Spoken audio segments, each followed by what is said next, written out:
Je ne veux pas me vanter, mais ils sont vraiment délicieux. Je parie que même Charlotte, ma sœur exigeante, aurait fini tout ça en une fois. Mes capacités culinaires sont vraiment à la hauteur des chefs étoilés.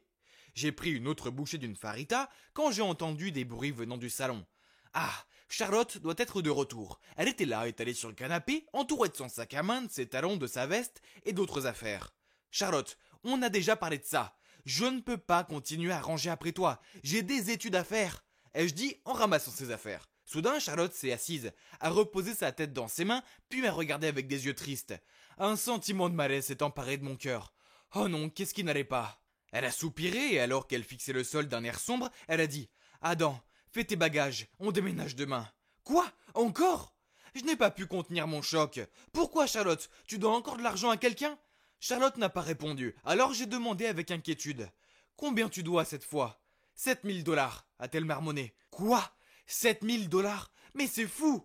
Pourquoi as-tu emprunté autant d'argent? Je me suis effondré sur le canapé, incrédule. Je suis resté assis là, me demandant frénétiquement comment faire face à l'énorme dette de Charlotte. Ses habitudes de dépenses extravagantes ont commencé après la mort de nos parents. Je suppose qu'elle essayait d'étouffer son chagrin avec la dernière tenue à la mode. Puis soudain, elle a éclaté de rire. Ah, allez mon frère, je plaisante. Hein?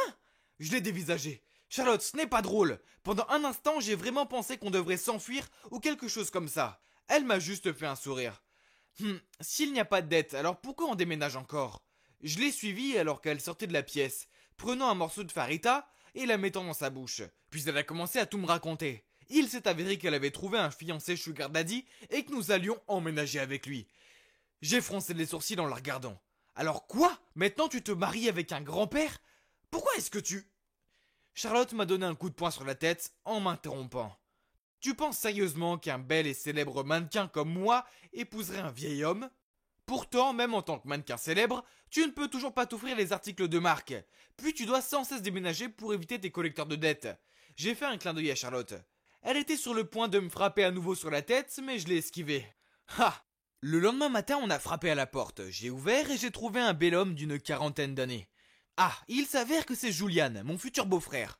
Avant que j'aie eu le temps de dire quoi que ce soit, Charlotte s'est approchée en titubant sur ses talons et a passé ses bras autour de son cou. Chérie, pourquoi es-tu si en retard? Je suis si nerveuse. Souriant, Julian a dit. Chérie, il n'y a pas de quoi s'inquiéter, tout est prêt pour vous accueillir, toi et Adam. Ils ont continué à se dorloter mutuellement, alors je me suis rapidement éloigné. Les voir comme ça m'a donné la chair de poule. Ah, ringard! Julian nous a conduits à sa maison. Enfin, je dis maison, mais c'était plutôt un palais royal. À l'intérieur, il y avait un design classique avec un style luxueux.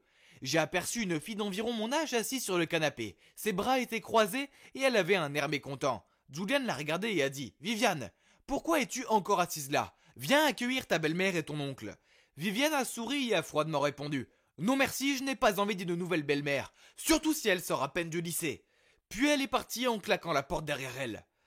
Oh non, elle me déteste, n'est-ce pas? Voyant l'air inquiet de Charlotte, Julian, bien que visiblement un peu en colère, a quand même essayé de la rassurer. C'est bon, elle est juste une adolescente typique. Donne-lui quelques jours et je suis sûr qu'elle ira bien. Quant à moi, j'étais un peu... Non, je devais admettre que j'étais très nerveux.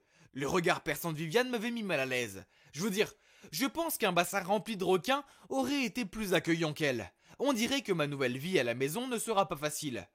Le lendemain matin, alors que j'étais Charlotte à prendre des photos d'elle posant dans le salon, vous savez, pour les réseaux sociaux, elle a soudainement crié si fort que j'ai failli faire tomber le téléphone. Hé, sors ce chien tout de suite, dépêche-toi! Je me suis retourné et j'ai vu Viviane marcher avec ce qui ressemblait à un nuage blanc à travers la pièce.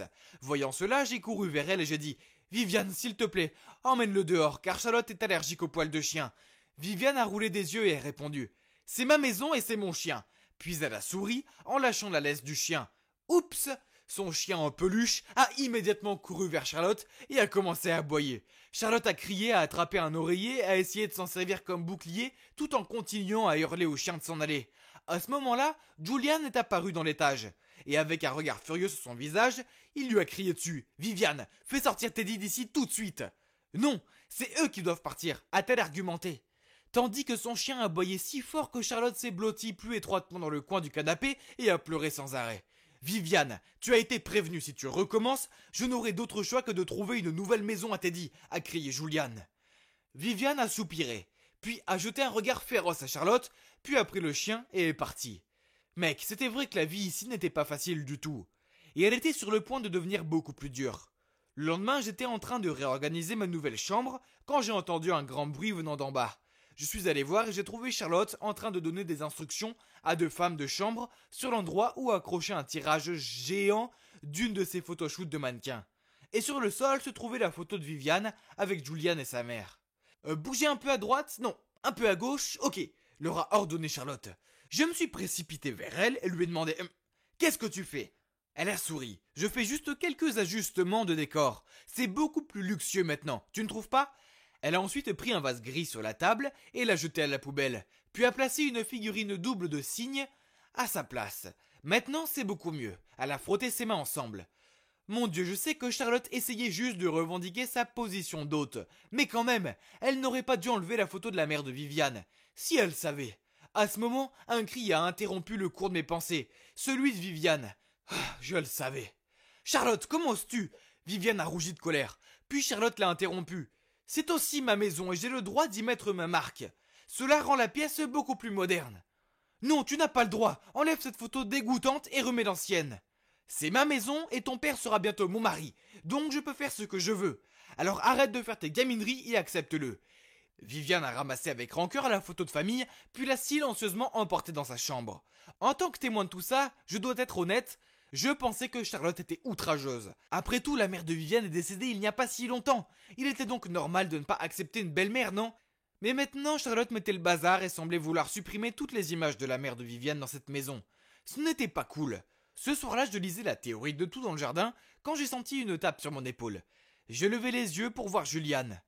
Adam, je voulais juste te dire que tout est arrangé pour ton école. Tu commences la semaine prochaine. Puis il ajoutait. Ah, et tu n'as pas encore de voiture, n'est-ce pas? Je vais demander à Viviane de te déposer. Vous êtes dans la même classe de toute façon. Attendez, quoi? J'allais vraiment aller dans l'école la plus prestigieuse et la plus chère du coin? C'est un rêve qui devient réalité, mais...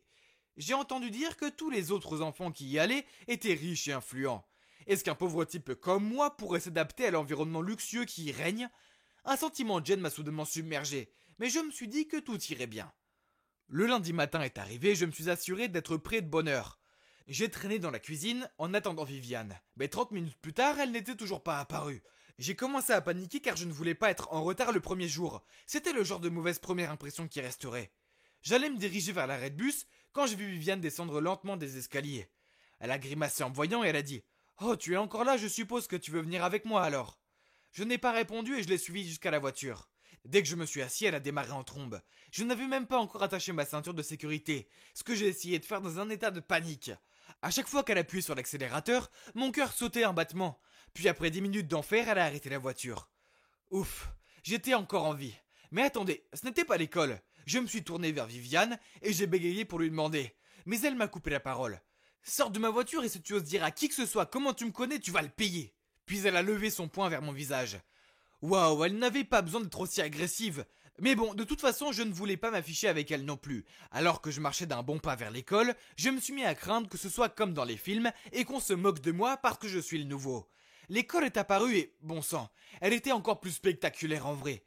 J'ai pris une profonde inspiration pour assembler le courage d'entrer dans l'école. La grandeur et la beauté de l'endroit étaient si écrasantes. J'étais habitué à des bureaux couverts de graffitis et à une porte de casier bloquée. Pas ici, même les panneaux de porte des toilettes avaient l'air chers. J'errais sans but en essayant de trouver ma classe quand soudain j'ai vu cette fille marcher devant et laisser tomber quelque chose. Je l'ai ramassée et j'ai appelé « Désolé, c'est à vous ?» La fille s'est retournée et s'est écriée « Oh mon Dieu, merci! Vous êtes mon chevalier en armure brillante! Je ne peux pas vivre sans mon rouge à lèvres brillant !» Puis elle a commencé à prendre cette pose bizarre. Puis elle a fait la moue et a balancé ses cheveux en arrière. Était-ce un truc de fille riche? C'était très confus, mais bon, je suppose qu'elle avait l'air sympa. Je lui ai souri puis je me suis retourné pour m'éloigner. C'est alors que j'ai remarqué les groupes des filles dans le couloir. Elles me fixaient toutes et l'une d'elles m'a même fait un clin d'œil. Puis j'ai entendu certaines d'entre elles parler de moi. L'une d'elles a dit « Oh, il est mignon !» Et une autre a dit « Il était temps qu'on ait un nouveau garçon sexy dans cette école. » Eh bien, les filles des écoles riches étaient vraiment bizarres. Je sais que je suis plutôt beau gosse, mais les filles n'avaient jamais agi comme ça avec moi auparavant. J'ai ricané intérieurement et je suis allé chercher ma classe. Il semblait inévitable que ma vie scolaire soit destinée à être plutôt intéressante.